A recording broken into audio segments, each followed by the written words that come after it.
নমস্কার, কেমন আছেন আপনারা সবাই? আমার নতুন একটা ভিডিওতে আপনাদের সকলকে স্বাগত জানাই। আজকে খুব সিম্পল একটা ভ্যানিলা কেক ডেকোরেশন করব। এটা আমি আমার বাড়ির জন্যই তৈরি করেছিলাম। কেকটা ছিল 1.5 পাউন্ড ওজনের। চলুন শুরু করা যাক। প্রত্যেকবারের মতোই কেকটাকে 3টে ভাগে ভাগ করে নেব। কেক ডিভাইড করার জন্য কিন্তু সবসময় ব্রেড নাইফটাই ব্যবহার করতে হবে। আপনারা চাইলে সুতো দিয়েও কাজটা করতে পারেন, তবে ঘরের যে নর্মাল ছুরি থাকে সেই ছুরিতে এটা করা যাবে না, কারণ নর্মাল ছুরিতে কেকটাকে কিন্তু সমান ভাগে ভাগ করা যায় না, ভাগগুলো এবড়ো খেবড়ো হয়ে যায়। এখন আমি একটা বোর্ড নিয়ে নিচ্ছি, বোর্ডের ওপর কিছুটা ক্রিম মাখিয়ে নিচ্ছি। এরপর কেকের প্রথম লেয়ারটা বসিয়ে দেব। আপনারা যারা ডেলিভারির জন্য কেক তৈরি করেন তারা কিন্তু অবশ্যই বোর্ডের ওপর ক্রিমটা দিয়ে নেবেন।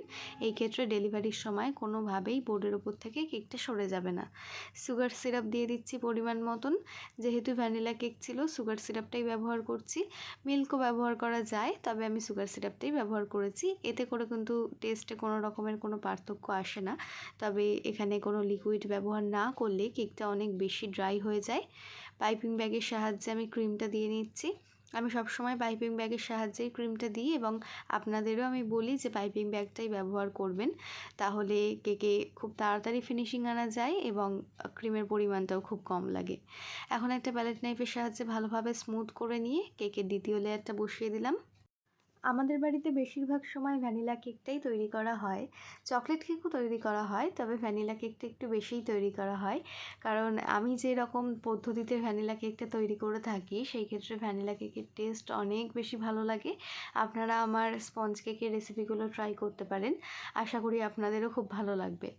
এখন দ্বিতীয় লেয়ারেও ক্রিমটা দিয়ে আমি তৃতীয় লেয়ারটা বসিয়ে দিয়েছি, এবং তার উপরেও সুগার সিরাপ আমি দিয়ে নিয়েছিলাম, কিন্তু ক্লিপটা মিস হয়ে গিয়েছে। তো এখন আমি সামান্য কিছুটা ক্রিম দিয়ে ক্রাম কোট করে কেকটাকে ফ্রিজে রাখছি 15 মিনিটের জন্য।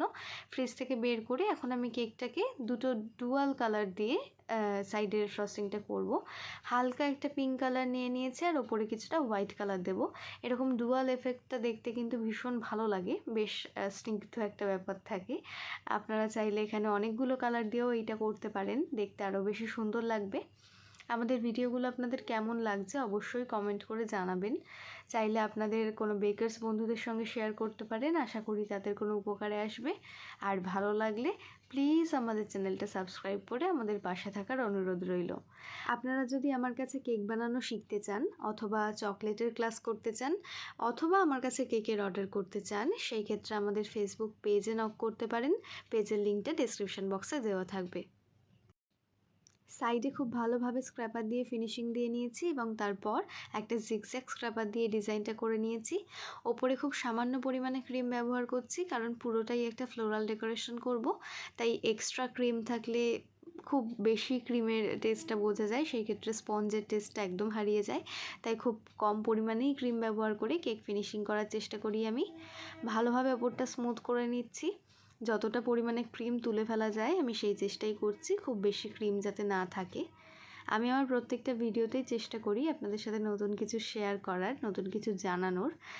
যদি তার মাঝেও কিছু ভুল ত্রুটি হয়ে গিয়ে থাকে অবশ্যই আমায় ক্ষমা করে দেবেন। এখন একটা পাইপিং ব্যাগে নূর N1 নজলটা নিয়ে নিয়েছি।